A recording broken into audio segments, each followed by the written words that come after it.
All right, what's up, you guys? In the first fight, we got Montel Jackson versus JP Buys. JP Buys has been KO'd twice, and I think Montel Jackson is about, 3 to 5 times the athlete JP Buys is. JP Buys isn't as good as Cheyenne. Cheyenne's the better one, kind of like the Montana De La Rosa situation. I don't think JP Buys will be in the UFC next year. He's too small in this fight. He's a flyweight coming up, right? Yeah, he's not going to beat Montel Jackson, who could probably be in the weight class above if he ate a little bit more. Montel's way too good here. Let me see if I got the numbers on it. I got the numbers from the old one. Yeah, Montel's got great striking, 2.27 differential. He's definitely going to have the height and reach advantage, the hand advantage, which is actually a big deal. And he'll just manhandle JP, man. I wish the line was not minus 500. He'll take him down. He'll probably knock his ass out, honestly. Let's go with Montel. The next one, we got a prelim fight at 125. We got Hannah Goldie versus Emily Whitmire. And, I'm real low on Emily Whitmire. She's not that good. She's really not that good. And people hate on Hannah Goldie, but at least she's on steroid. Strong. And can manhandle the rest of these chicks. And her striking isn't the worst.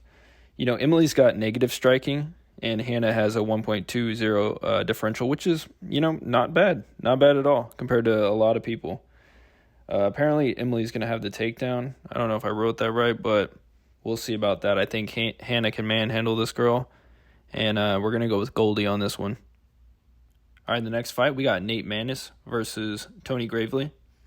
And, pre-tape, I was all over Gravely. And I still am, who's going to have a 1-year youth advantage here.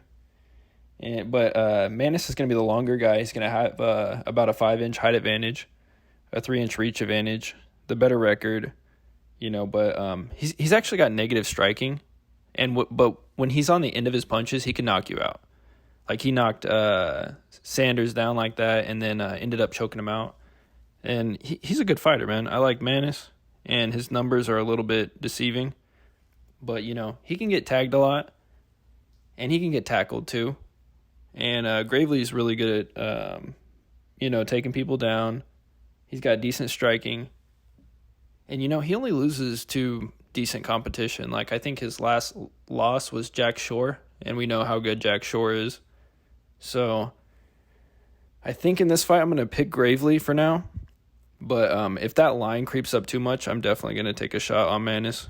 Knocking him out, just being too big, All right, the next fight, we got Gustavo Lopez versus Hailey Alatang.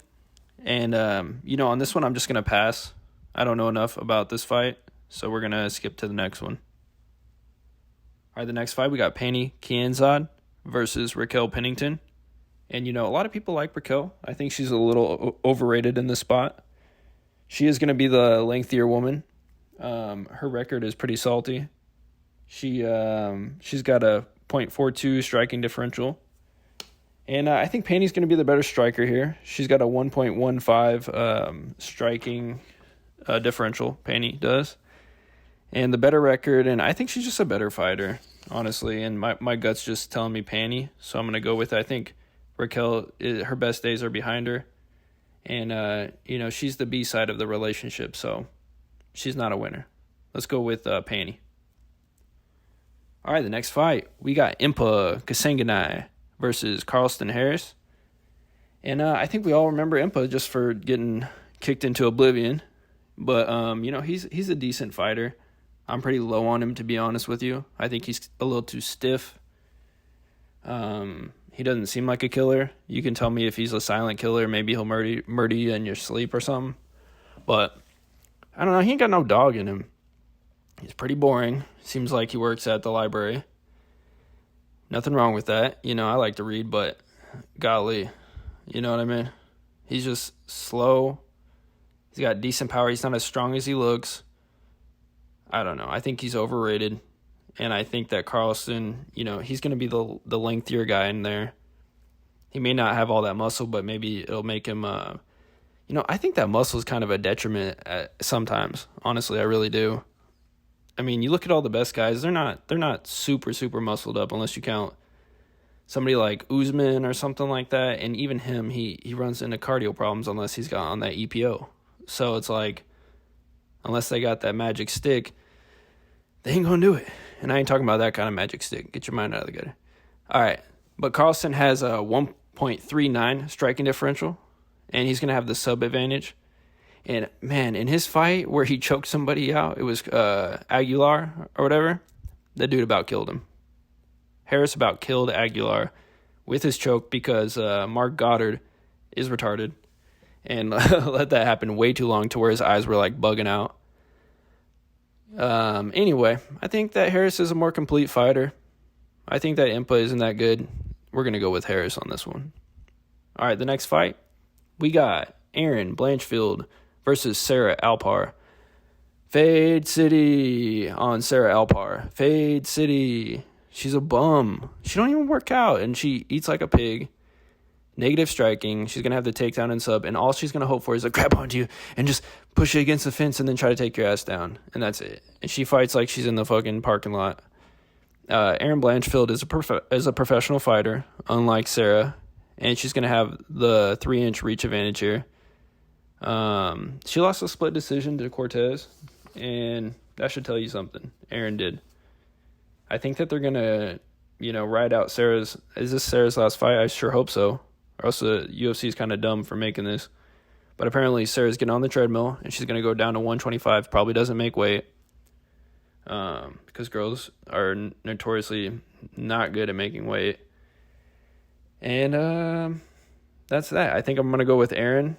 She's just a more professional fighter. All right, looks like Tafon got moved down with Mike Slow Rodriguez for some reason, and they're in the prelims. Let's see. Mike Rodriguez, not a fan. I'm not a fan of Mike Rodriguez, okay?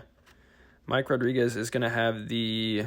4-inch height advantage, 5-inch reach advantage. Not like he uses it.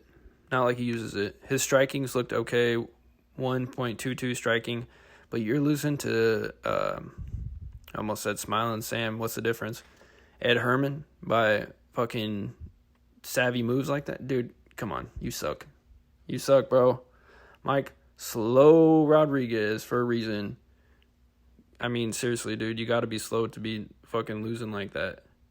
No joke. Tafon's better. He's stronger on steroids. Got the company behind him.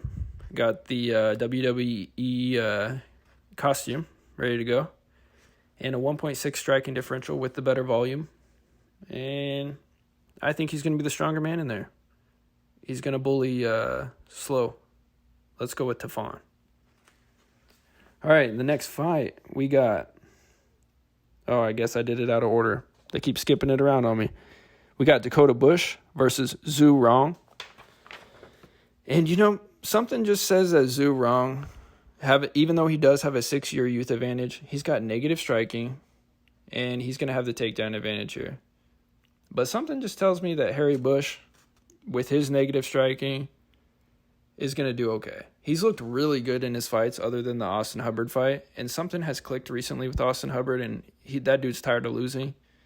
And he just put it together against Dakota Bush, and he looked really good that night. I don't think a lot of people would have won against Austin that night.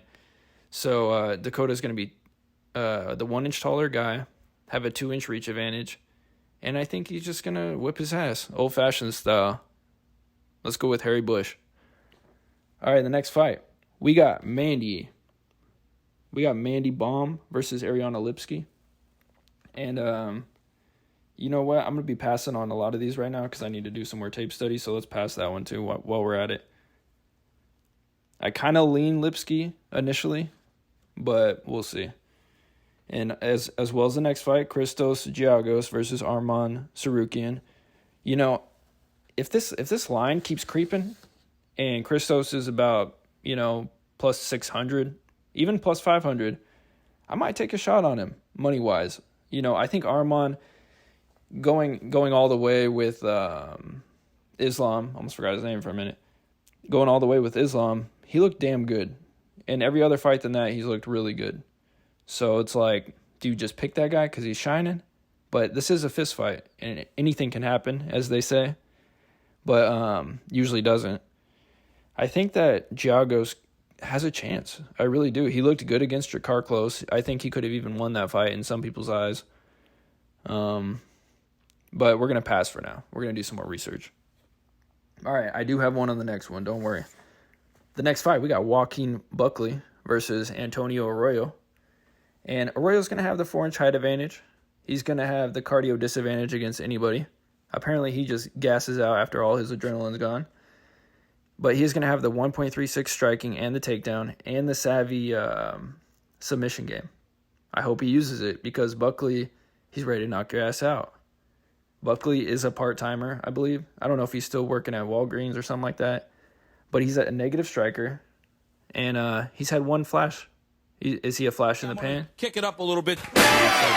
I believe so. And I'm going to go with Antonio Arroyo. Maybe he hopped on the treadmill for more than 5 minutes a day. So we'll go with Arroyo.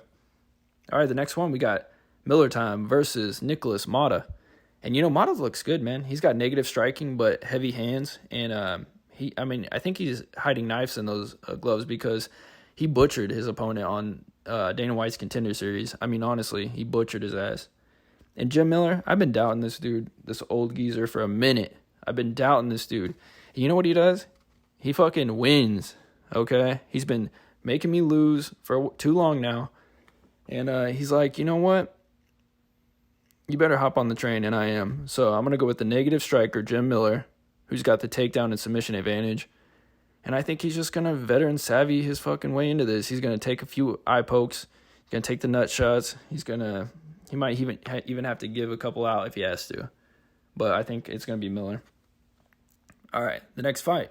We got Ion Cutelaba versus Devin the Bear Clark or Brown Bear or something like that. Clark has a almost negative striking. No, he doesn't. He's got 0.9 striking differential and pretty good takedowns, 2.70. But Ion's a little bit better everywhere. He's got 1.23 striking differential and a 3.80 takedown per fight or whatever. And, Ion, I think he's just got the killer in him.